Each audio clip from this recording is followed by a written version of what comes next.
Tuivasa versus Martin Tybura. That's your main event. That's not a prelim. That's your main event. Don't worry. The co-main event is awesome. Anytime you can put Bryan Battle against Lusa in the co-main gym, fireworks, man. It's fireworks. So I'm Andy. That's Jim. We're going to break down this interesting UFC fight night from a betting perspective. On this show, we break down every fight. We're going to tell you what we like betting-wise, what we don't like betting-wise, method of victories, props, things like that. Let's just start with, there's a lot of gross fights here, Jim, betting-wise. There is. I guess before we get into fights, I will preface this. We've been on a really, really good tear, almost unsustainable, and this is the event that kind of worries me. So I will just tell you, I will be betting very cautiously on this one. We've hit a bunch of plays in a row on Wager Talk. We've hit a bunch of plays in a row on this channel, and we know it's unsustainable and it doesn't last. So you have to pick your spots and know when you've got the good reads going. And, Jim, I feel like this card is going to trip a lot of people up who have been doing well over the last few fights. So let's start with Chad Anheliger versus Grigoriou. And Jim, I texted you before I started doing film work. I texted you. I was like, we may not get very many more opportunities to bet against Anheliger. And then I did the film work, and I remember Grigoriou from Contender Series, and I texted you, and I was like, Anheliger is going to win. And I thought it would be alone, and the line has moved with us. So there are other people that agree that are moving this one. I haven't talked to you since you've looked into this one. What's your take on this fight? Well, I've been swayed by you and the masses. I thought the same thing. Chad Anheliger's been a really good fade, 37 years old. But few things have come out. Last fight on his contract, he's openly stated that he knows he has to be exciting. He needs a win. He wants to get another contract. This is not a 37-year-old coming off consecutive losses that's ready to hang it up. If he can stick around, he's going to do everything within his power to stick around. And I think he's really going to fight for your money. And, I think the other thing that swayed a lot of people is, look, you can't knock this guy out. He's only finished by submission. It's a weakness, but I don't see Grigoriou being this dominating submission artist to get Chad out of here. That line move was severe. That was severe. Big he went line from move. plus 170 to plus 140 overnight. I mean, we talked, I think, at like 11:30 at night, and by 7 a.m. it was gone. Long gone. Yeah, it was. So, yeah, I think this is kind of one of those situations where if this gets out of round one, I think Chad is going to pull this off. He's not going to go away. He's notoriously tough. Grigoriou is dangerous in round one, but, we really kind of have questions. So, you can't ignore what's going on with these Contender Series guys. Even when they win, they don't look good. They just haven't. And the question is the talent pool drying up? Are these guys all getting pushed way too hot, way too soon because they're Dana's favorites? We've seen it. It's not like 2 years ago when we had these guys coming off Contender where you knew they could jump right in, or coming off The Ultimate Fighter. Bryan Battle, case in point. Nobody ever thought he'd be what he is in the UFC. Goes to the ringer and turns into this. So. Yeah, I like the plus money. Fighter. Yeah, I like the plus money. This guy Grigoriou fought on Contender Series was absolutely awful, absolute trash. Like, sorry to Cameron Smotherman, I'm sure he's a nice person, but to get a contract by knocking that guy out is really something. And my take on this is, Anheliger's been around the block, man. He's a veteran, and like you said, he's going to fight for your money. He's fighting for his money. He's going to fight for this money. This Grigoriou, he is not. Doesn't have a lot of depth with his weapons. He doesn't have a whole lot of in his arsenal. And Anheliger can dirty it up. I think he can work some grappling. I think he can work some takedowns, and he may have the energy when Grigoriou realizes he's not going to be able to knock him out. And we've seen the judges reward the more exciting fighter, and Anheliger is not exciting. But after that first round, I think he is going to be the more active fighter, and I think he is going to grind this out. I could see this Grigoriou drop kind of falling off a cliff after the first round, or even in the first round, when Grigorio's like, oh, I'm going to walk through this guy, and all of a sudden, and there's Anheliger circling around, clipping him, getting some takedowns and stuff. Anheliger was so small compared to Jose Johnson in that last fight. And I know he got finished, but he kind of held his own. It wasn't a complete domination from start to finish. So he's coming off of 2 losses, but I think Anheliger pulls off I think he pulls off the quote upset. I don't trust this guy coming off a Contender Series who really has not shown me much of anything when you go back and look at some of his other fights. It's amazing to say Chad Anheliger is a step up in competition, but I think he's a big step up. Oh, he definitely is. That's not a question. Yeah. Yeah. So it's kind of these Contender Series guys, you're fading him. The difference between the Contender Series and then once you fight a bad Contender Series fighter compared to a bad UFC fighter is just night and day. We've seen it. So Anheliger is going to be the pick at nice plus money. Thiago Moises and Mitch Ramirez. Speaking of Contender Series, we got Mitch Ramirez, except Mitch Ramirez lost on Contender Series. Now, he lost to our boy Carlos Prates, but again, there's another Prates, another Contender Series guy that won, but was losing until he was down 2-0. Down 2, not close round. Down, we thought we were dead on Prates. Yeah. So, Mitch Ramirez loses. I went and watched this Tavares fight. What a circus that was. That was like the JV version of Kevin Holland and Michael Venom Page. I think Thiago Moises runs through Rich Ramirez. The odds suggest that. I don't know if we need that much more analysis. I mean, talk about a get-right spot. You can come off a loss to Benoit Saint-Denis and you get Mitch Ramirez. I'm not really sure Mitch Ramirez is in the same level as Thiago Moises. I think it's a waltz from Moises here, and I don't think I need to break it down any other way. What do you think? A lot of the take that I've heard on Thiago is that he's a bad nail, and that may be so.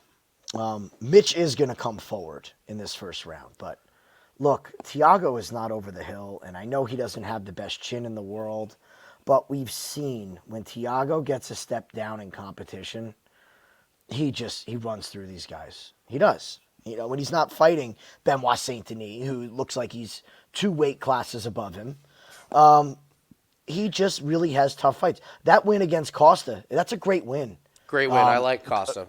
Costa's a good fighter. Costa's a really good fighter. Christos Giagos, again, finish. You got to finish Christos Giagos if you are legit. He did.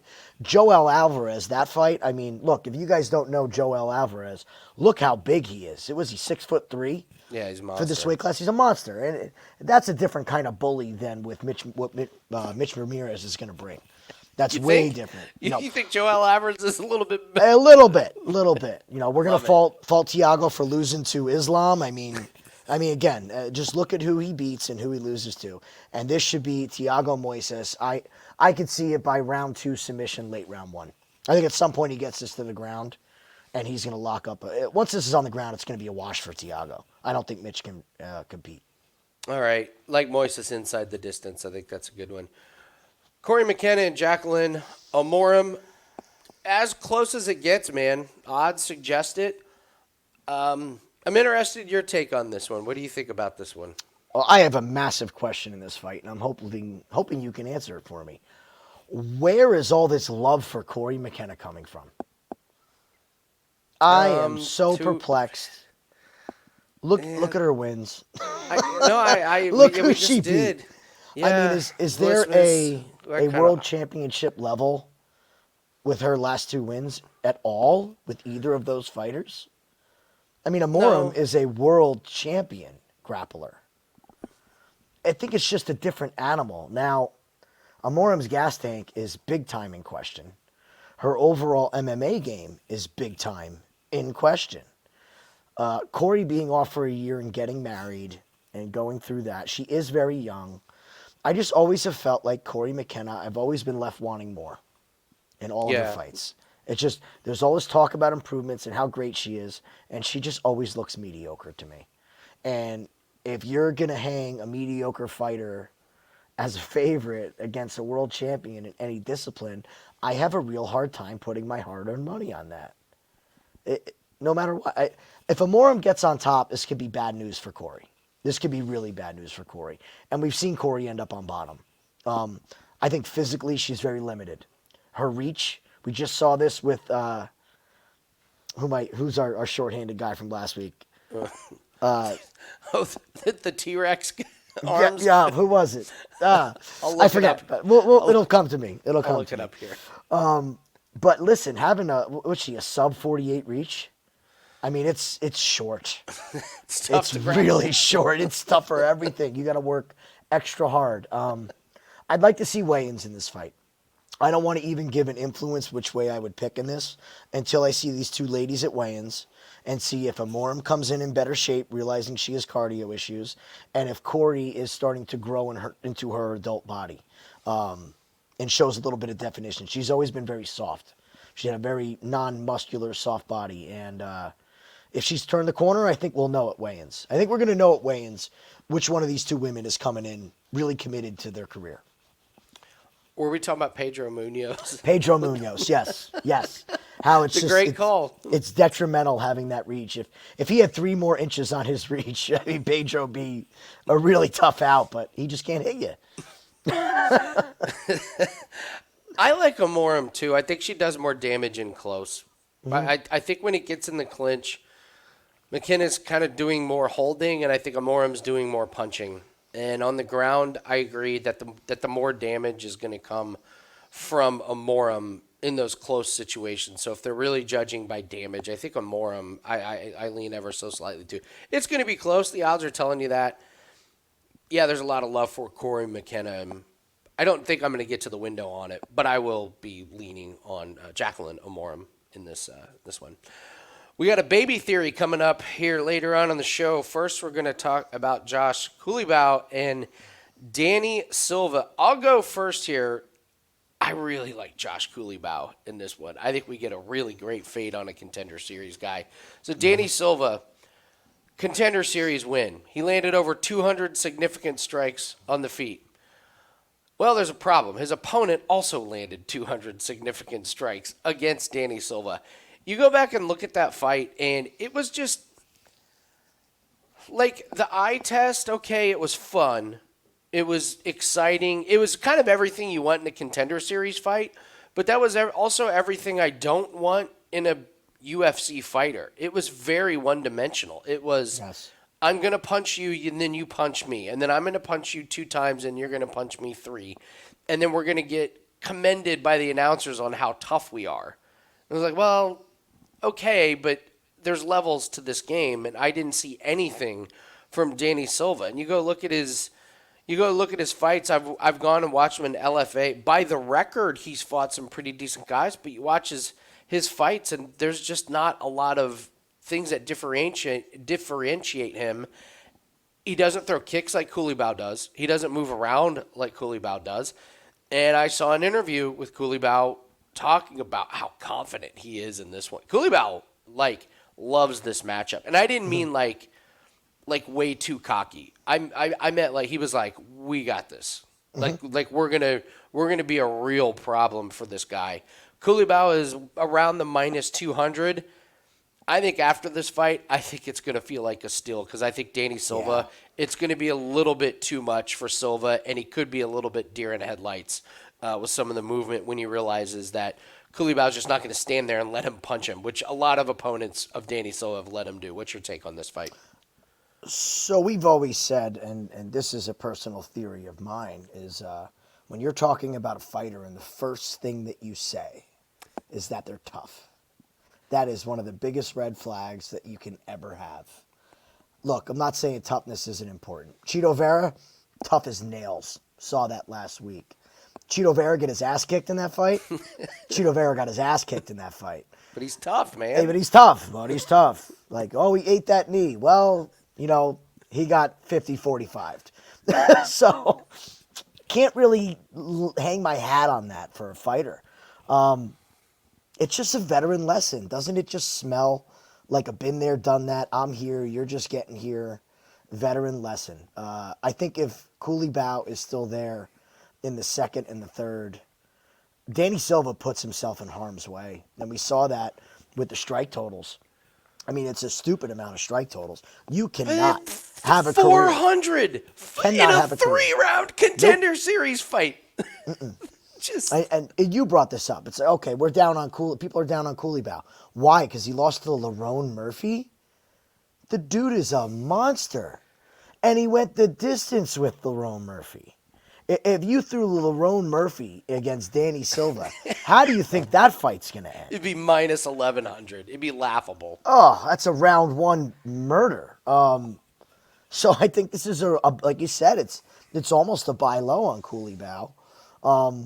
We don't want to agree on every fight, but I mean, this is just, to me, it's the veteran. I cannot ignore the statistics of these contender series fighters this year. Yeah, Culibao's lost to Lerone Murphy and Jalen Turner. Two of the biggest guys in the division. Funny, man. Like monsters. Look at that resume. So the pick is Culibao on this one. I think it's a steal of a parlay piece, man. I really love a minus 200 parlay piece on Josh Culibao. I do have him bet, full disclosure. I already do have him bet as a parlay with the fight later on this card. Love it. Guys, go ahead and hit the like button and leave us a comment. Tell us what your best bet is. Try and keep mother jokes out of the comment section if you guys don't mind. I'm talking to one person individually. But love you guys. Leave us a comment. Tell us who you like on this fight. I'm interested if anybody's all in on like one big play on this card, because it feels like a tough one to have a huge play on this. But leave us a comment. We break these down. You'll have a bare knuckle fighting video up before the fights on Friday. And listen, might as well get people ready, Jim. We got to get people prepped. You want to talk about what's coming up with PFL? We'll let the cat out of the bag here. So PFL has announced their entire month of fights coming up next month. I'll tell everybody, get ready. Get ready, save up, get everything in order. We have some absolutely smash betting opportunities coming up. And myself and Andy, we have been extremely successful in the PFL over the past 3 years. Early on in these tournaments, these fights are predictable. With the introduction of Bellator, we have a huge talent gap and a lot of fights that are close that I think a lot of big-name favorites can get upset in, and it is rapid fire. We are going to be putting out content weekly for these PFL fights, for these bare-knuckle fights, for these UFC fights.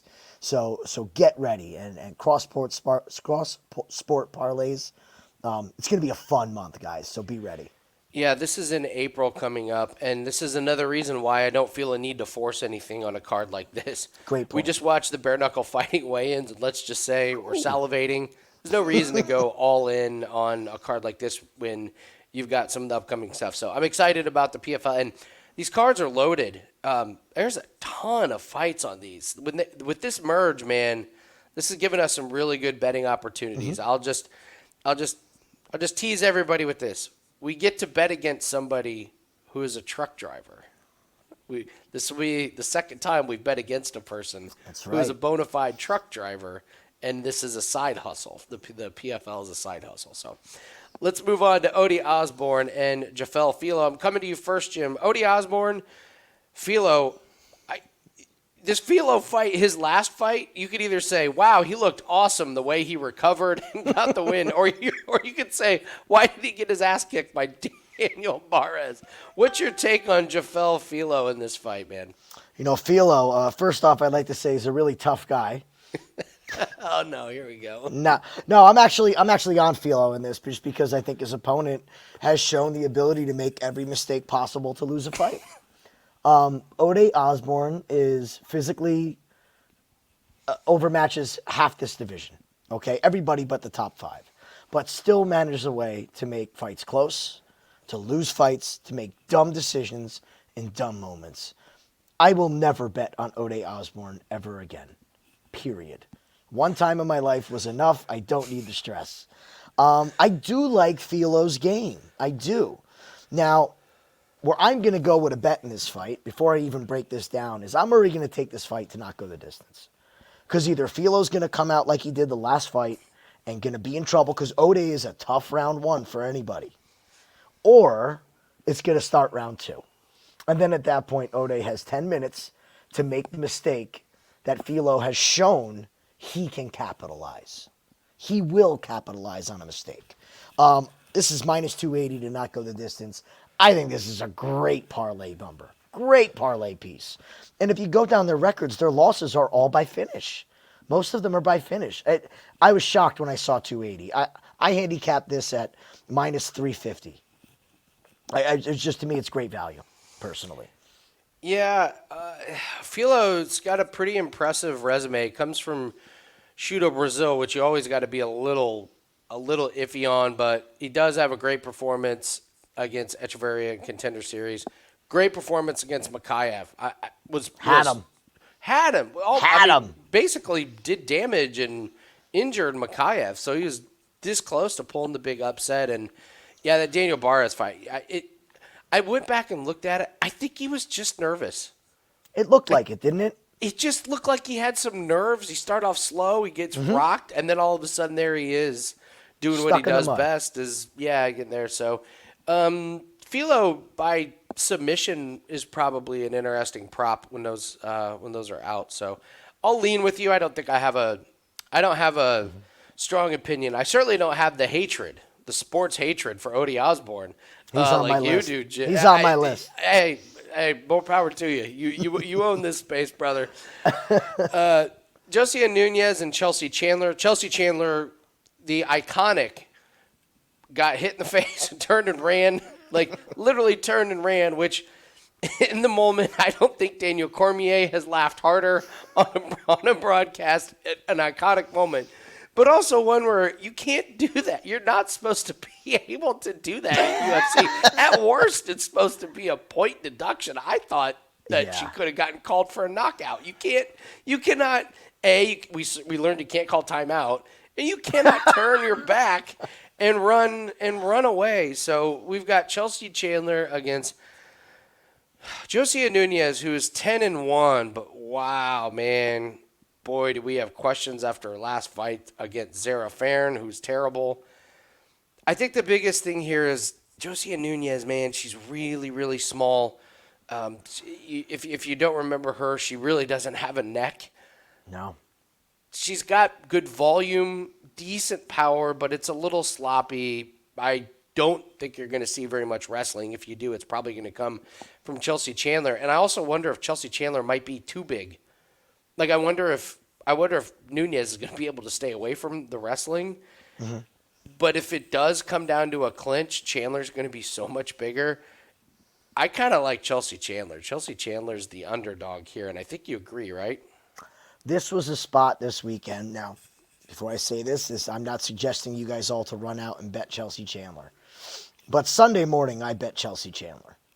Okay. Here's the reasoning. She's going to be way bigger.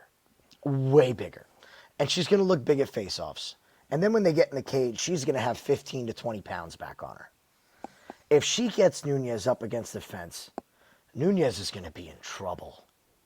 Because as much as she has power, man, can I just see Chelsea leaning on her and leaning on her and leaning on her. And I know Chandler doesn't have the best pure wrestling, but inside trips, outside trips, dirty wrestling against the fence, back takes against the fence, elbows in close, just muddy this fight up. And I think she can get her out of there. We've seen Chelsea Chandler on top. That's a different beast than Chelsea Chandler standing. It's also different when you're fighting Norma Dumont. It's true. And the main reason that I bet this is I want to buck the trend of the recency bias. Nobody can get the image of Chelsea Chandler running away. Nobody can get the phrase of Dominic Cruz saying, "That's why they locked the door," out of their head. You just can't forget it. Well, this is the moment where everybody rips up their tickets on Nunes when she gets grounded out and crucifixed and ground and pounded. That performance against Zara Farron was inexcusable. I mean, it was really bad. That's a 40-year-old female fighter that can't strike, journeyman. Can't fight. It's just bad performance. And you had said, and we had said with Nunes, you brought this up. Now she's a pro. Now she's got full training. I think she looked worse. She did look worse. Yep. So I'm gonna take a shot at plus money on Chelsea Chandler, and I think she's gonna definitely, with the embarrassment of that last fight, come out strong.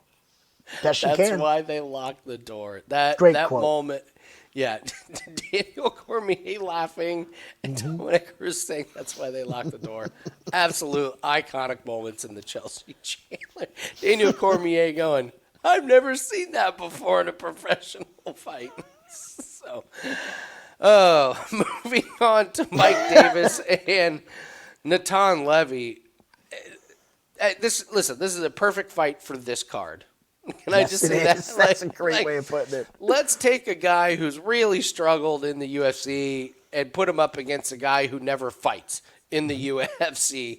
So this guy fought. Borshev gets the decision. It was a pretty dominant performance. He used his wrestling and his grappling. That was 2022. Gets the decision win against Mason Joe 2021. Thomas Gifford, who I don't even remember Thomas Gifford, but that's 2019. And listen, his loss was to Gilbert Burns in 2019 when Gilbert Burns was No shame in that. Yeah, None. maybe at the peak of his powers.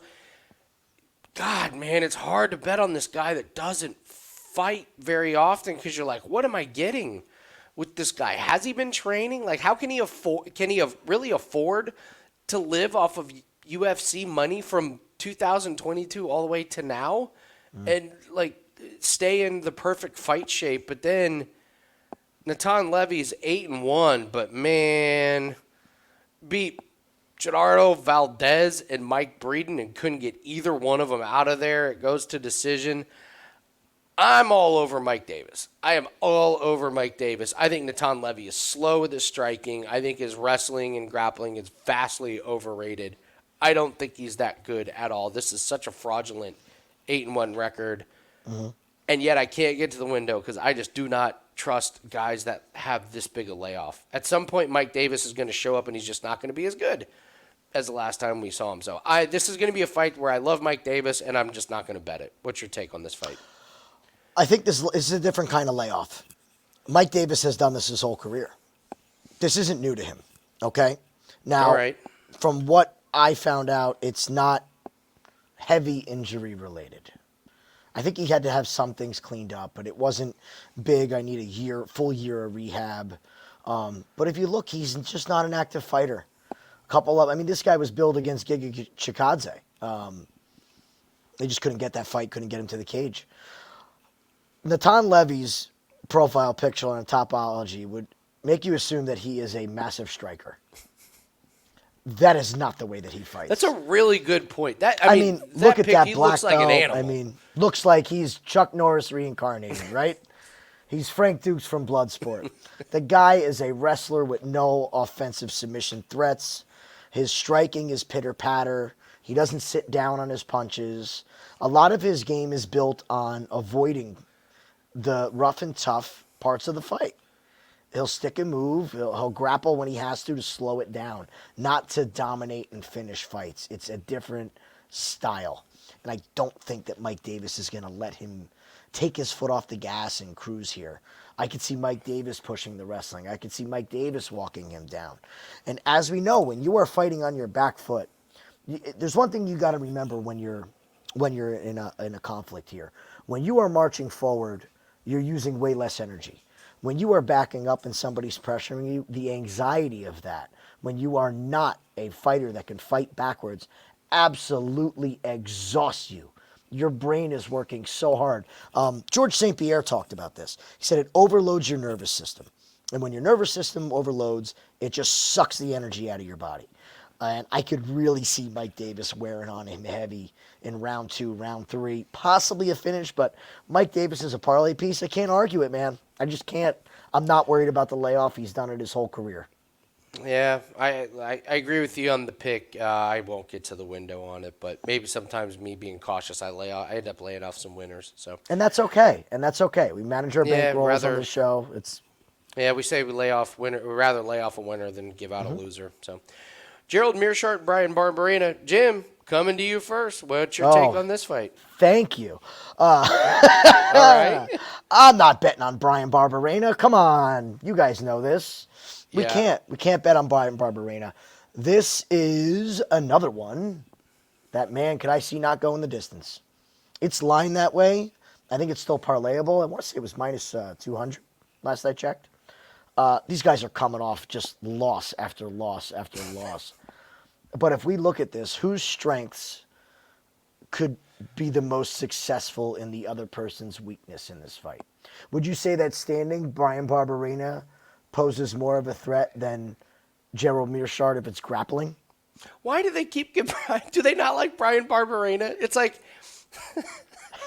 It's like just a gnat flying around. They can't get rid of him. They can't get rid of it, but they're like, we're trying. We keep giving him grapplers. Like they just fought Muradov. Yeah. They just gave him Gunnar Nelson and RDA, and now they're giving him Gerald Meerschaert. It's just like, how much more obvious can we make it that we don't like Bryan Barberena? Like, you're fighting Makhachev next, Bryan. So yeah, it's a classic. Bryan Barberena's biggest weakness is Meerschaert's strength. Big strength, right? Yeah. I think that the danger is more on the Meerschaert side. Like, I don't see Barberena possessing the one-punch knockout power that is going to be required to put Meerschaert down. We've seen Meerschaert, when somebody doesn't have that devastating power, be able to weather a bit of a storm. The Dustin Stolzfus fight. Who was the other one? The Bruno Silva fight. Now, Bruno Silva's got power. But, man, Meerschaert looked good in that fight. He did. He looked good. He fought through some adversity and then just washed Silva. To me, it's Meerschaert.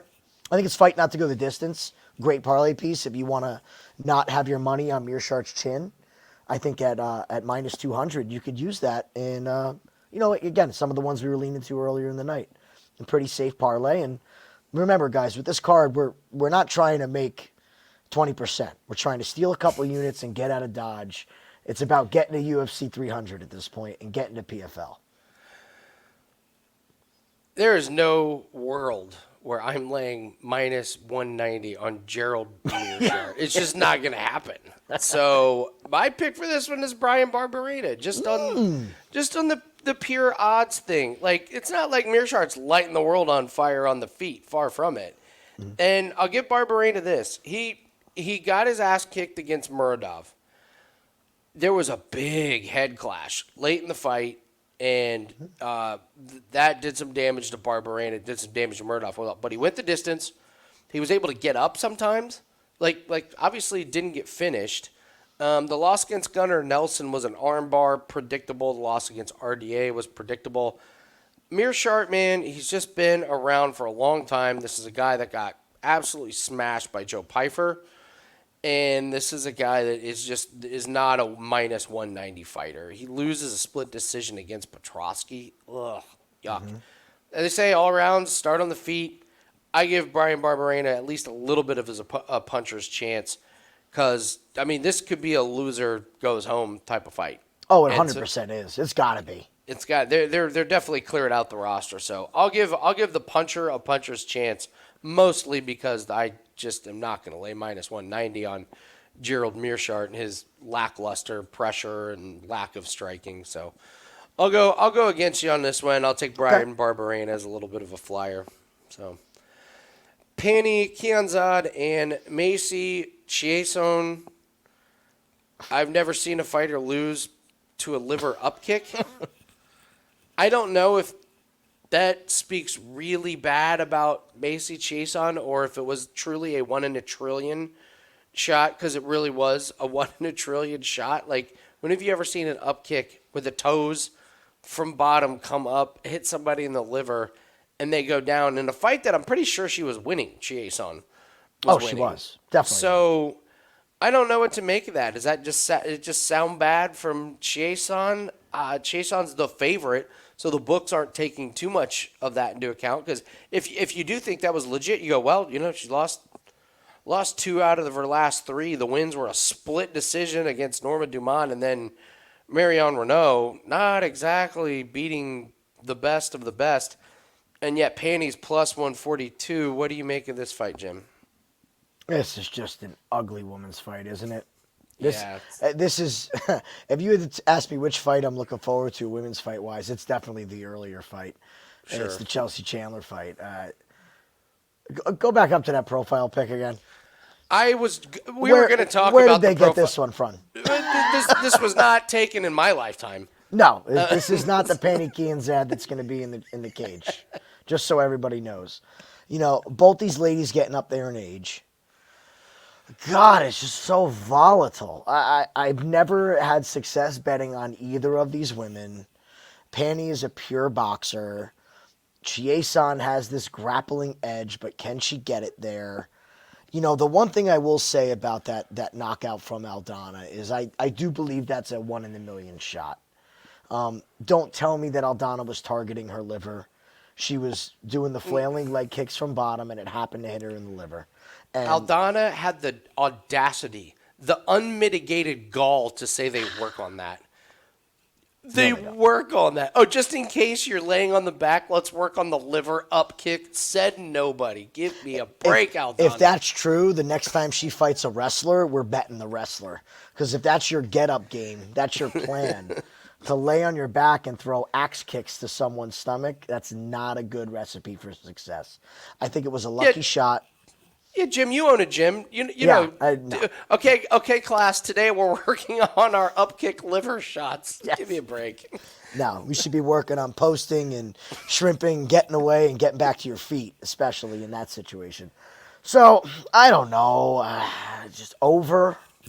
But you could not pay me to pick a side in this fight. Maybe you could, but it's going to take a lot. I'm not picking a side. No, there's no reason to bet on this fight. No. It's Pannie Kianzad fights go the distance, but go the distance is going to be so juiced. You're probably just moving on to the next one. I lean Macy, Chiasson, but I feel like the prices are fair. So Chiasson for There is a question with the scales on this. If it's a Macy Chiasson fight, you always wait for the scales. Great point. Always wait for the scales. Just, again, manage your bankroll, be safe. Wait till you see how they get to the scales if you have to have action on this fight, but skip it.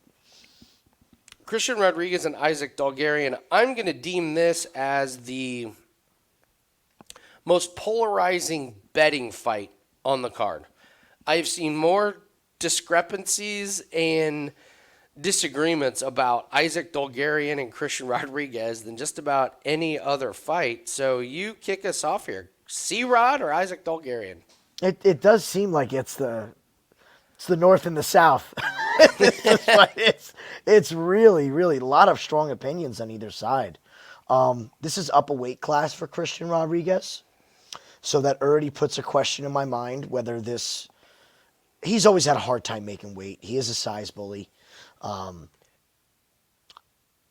just don't think that's going to weigh enough for me to have action on Christian. I know Isaac is younger, the strength of competition. He is good endurance-wise. Both of these guys are. I think that Christian's endurance could possibly be better up this weight class. Now, before we pick a side on this is a live bet fight. We're going to watch this fight like a hawk and see if either of these guys starts to slow. Because I think if either one slows, the other guy's going to be able to put a pace on him. Really going to put a pace. I can't lay money on Dalgarian being so unproven. I'm not a believer yet. Francis Marshall, he beat Francis Marshall. Well, what did Francis Marshall do after that fight?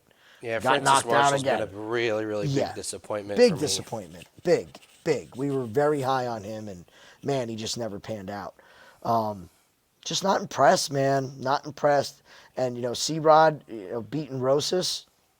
What did he beat him when he was 18? He's 19 now, right? Yeah, and also can't put stock in that. C-Rod was getting it put on him in the first round. Yeah. Luckily, Rosas blew his load, and now we're done, right? So it's not enough for me to get involved, and it shocks me that there's so many opinions on this fight and so much money coming in on this fight when, to me, it's one of the closer ones of the night. I want no part of having a side until I see how this plays out for about 2.5 minutes, because I don't think we know what we're getting.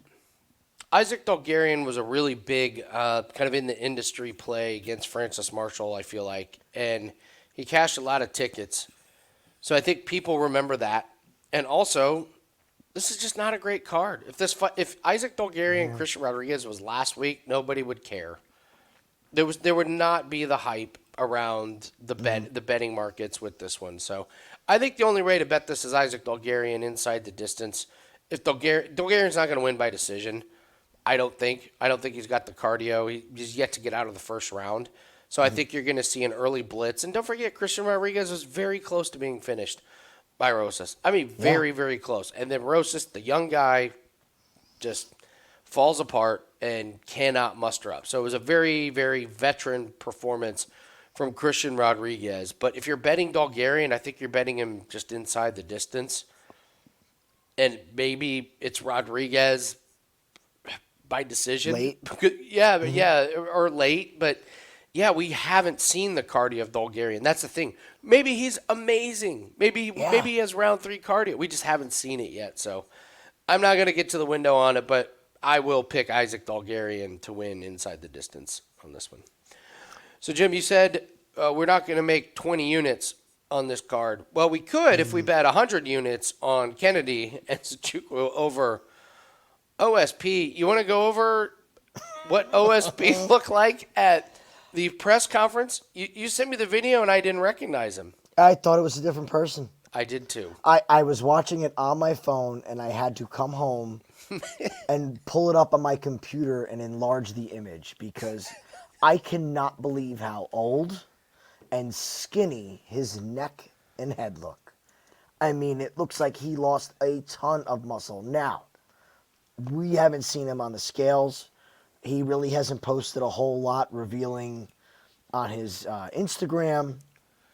But boy, does he look old. And boy, has he looked old in the fights. But now I just think his physical body is catching up. His interview was really revealing. Did you listen to his whole interview, or you just watched the picture? No, I listened to some of it.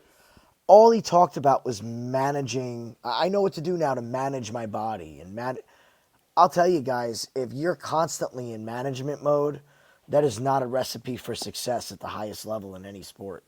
I mean, we've seen this with other athletes, what they have to go through just to be able to play. Remember David Wright for the Mets? What he had to go through day to day to stay on the field? Yes, it's great. Great call. That's not something you want to hear, okay? No, it's probably not. Yeah, Kennedy was very forthcoming in saying that he's still growing. And I think that's very mature for, a young fighter. He said, I got a late start in this game. I'm still acquiring skills.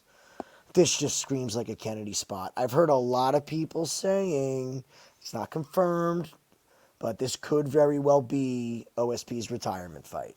Could very well be. He has said that he's living the family life. He's got to take care of his family. He's got to do what he does. He loves to train, but, man, he's saying all the right things for us to bet on Kennedy. He's really just pushing it. Yeah, so loses split decision to Ben Rothwell. Gets a knockout against Mendefield, and then it's just, knockout to Jamal Hill. This loss to Tanner Boser is bad. Yeah. Bad. So then they give him the shell of himself, Mauricio Rua, which he goes to split decision, as in Rua was one judge and one round away from winning.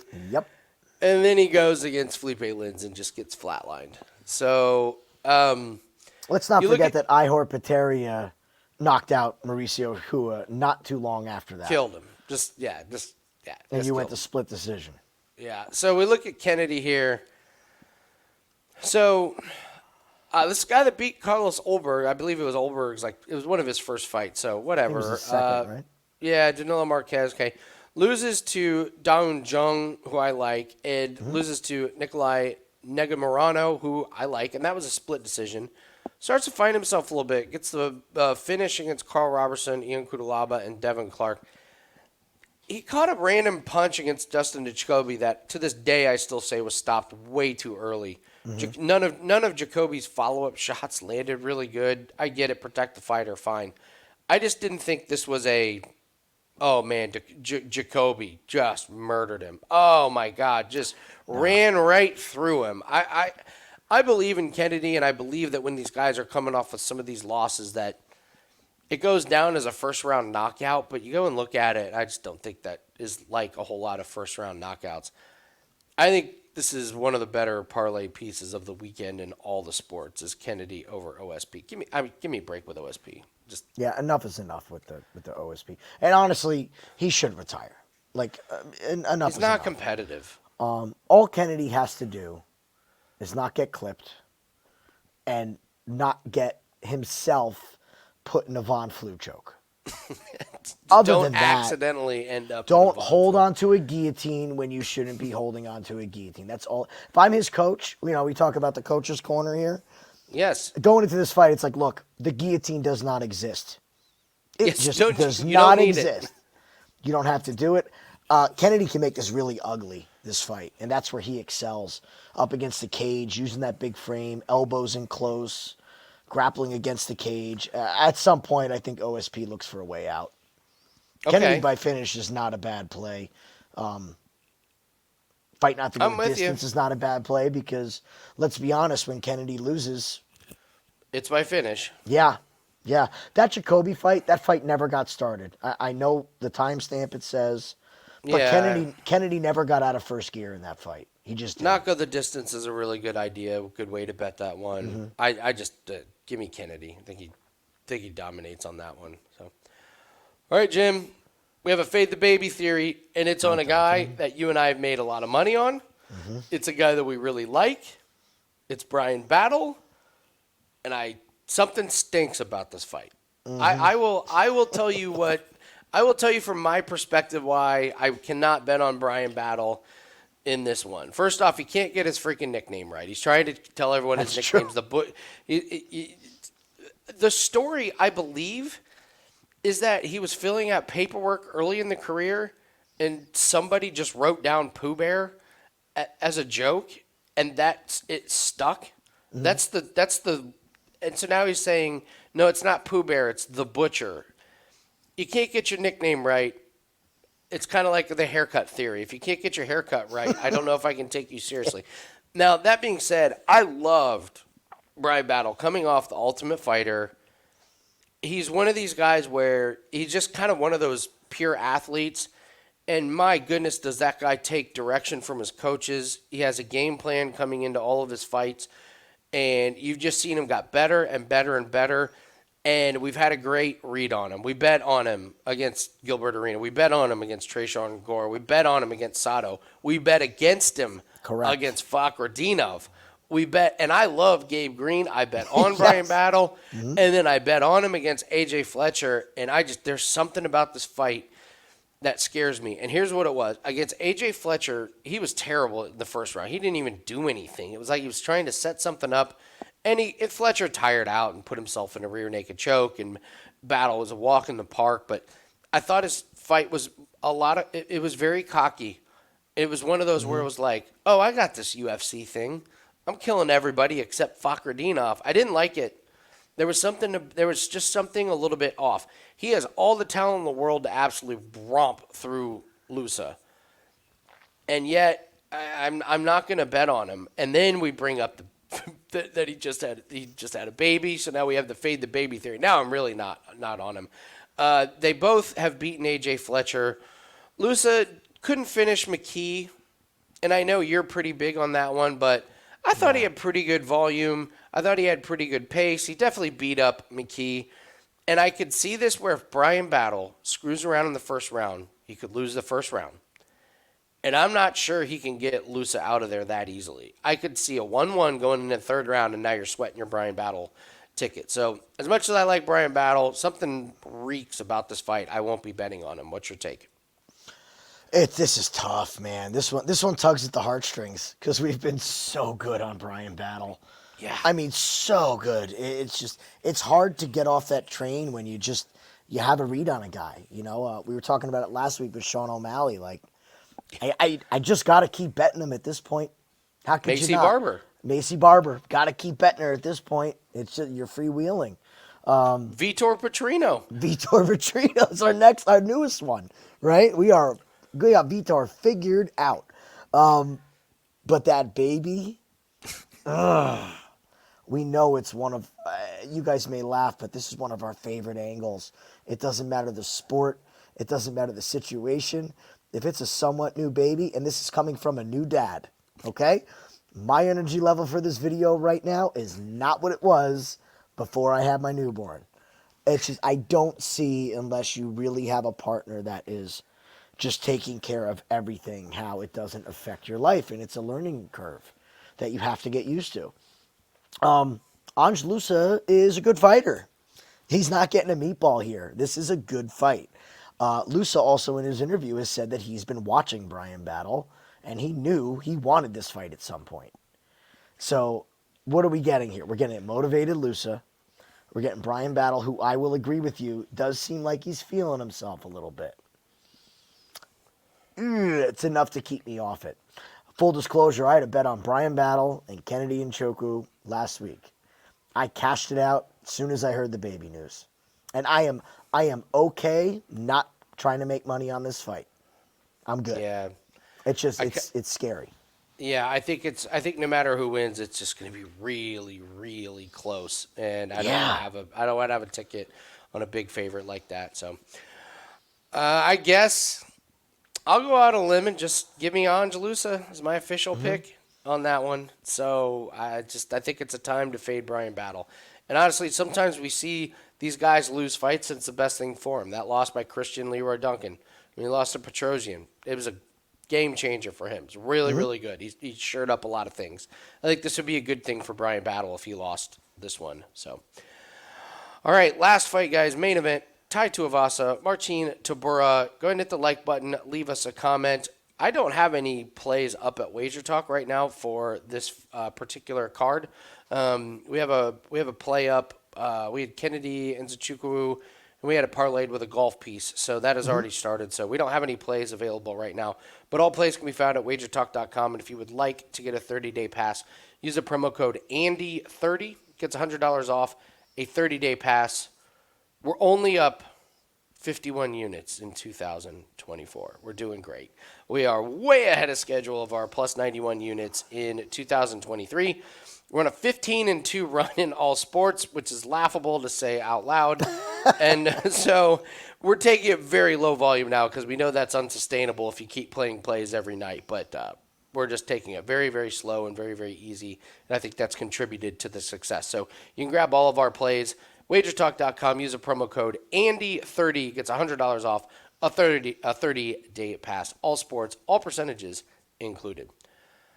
Tai Tuivasa, Marcin Tybura. Here's my take. I'm not betting this. Jim, over to you. That's my take. Oh boy, does this just smell like a Tai Tuivasa under, doesn't it? It does, yeah. Hot take. Tai Tuivasa had meniscus surgery 30 days ago. It's okay. These 30 days. These big guys recover real quick. Yeah. They get their strength back immediately. They get their flexibility back immediately. You told me that. I am stunned he's still doing this fight. Even if that's a minor surgery, these are two big boys. It's not like the most invasive knee surgery you can get, but don't tell me there's not like issues. It's knee surgery. Did he have anesthesia? I bet he did. That's a surgery. I bet you had to be off it for a couple. Again, 30 days. What was he off it for? A week? Let's be generous and say he only took a week off. It's still 7 out of 30 days getting ready for a fight. And 260 plus pounds on that knee. Gosh, man. It's just, why is he doing this? He's doing it because he needs money. Tai has not been bashful about saying that. He's a fighter. What you do, he said it in his interview. You knuckle up and you fight when you get the phone call.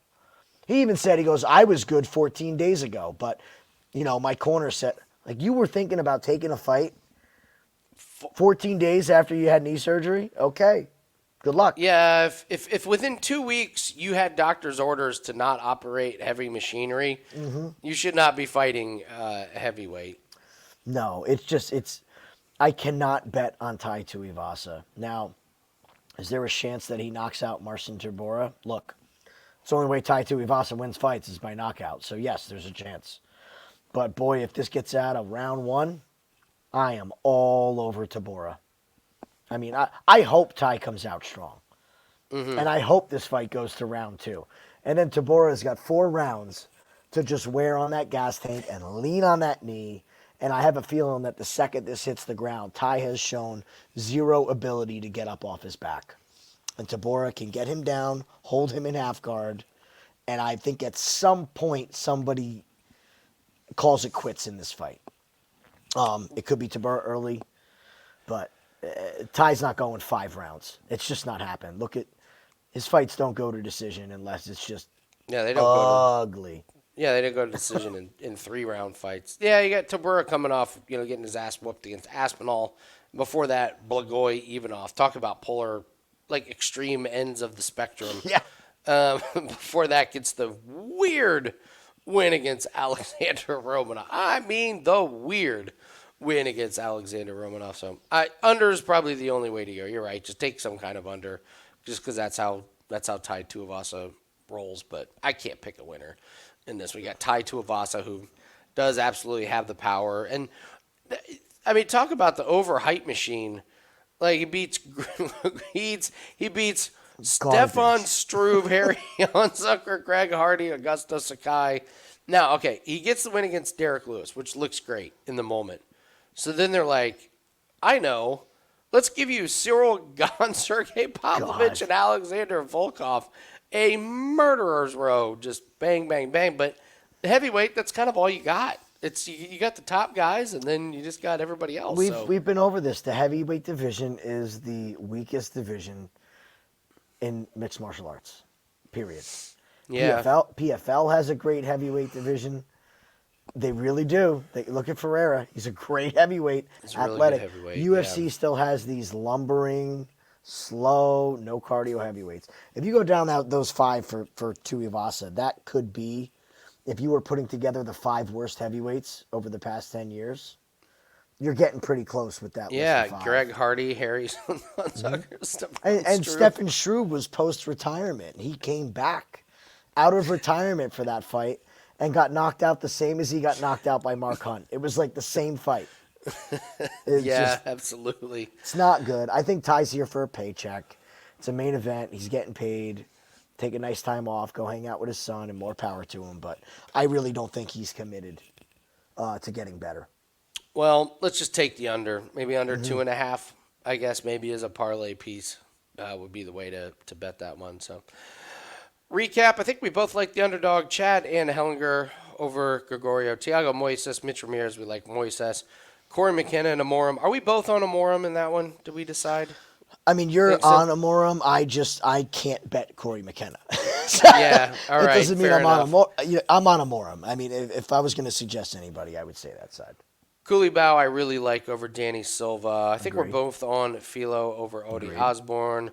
Kind of like Chelsea Chandler over Josiane Nunes. We like Mike Davis over Natan Levy. Jim's a little bit more confident than I am.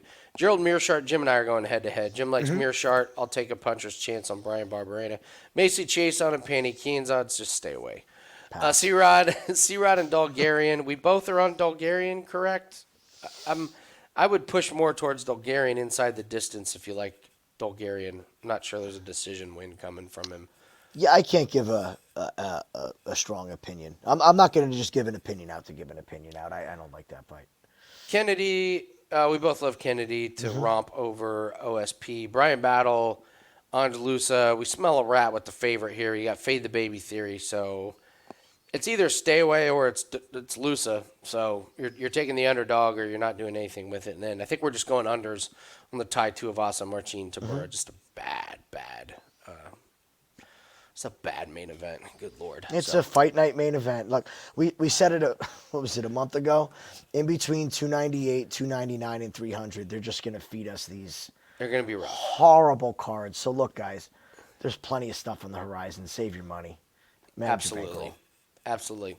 All right, guys, hit the like button. Leave us a comment. Tell us who you like. Good luck on all your plays. We will be back to break down bare knuckle and really, really be prepared for April. We got a huge month of PFL. Then we got UFC 300. So stay tuned for all of our videos. Hit the like button. Good luck on all your plays, and we will see everyone next video. Good luck, guys.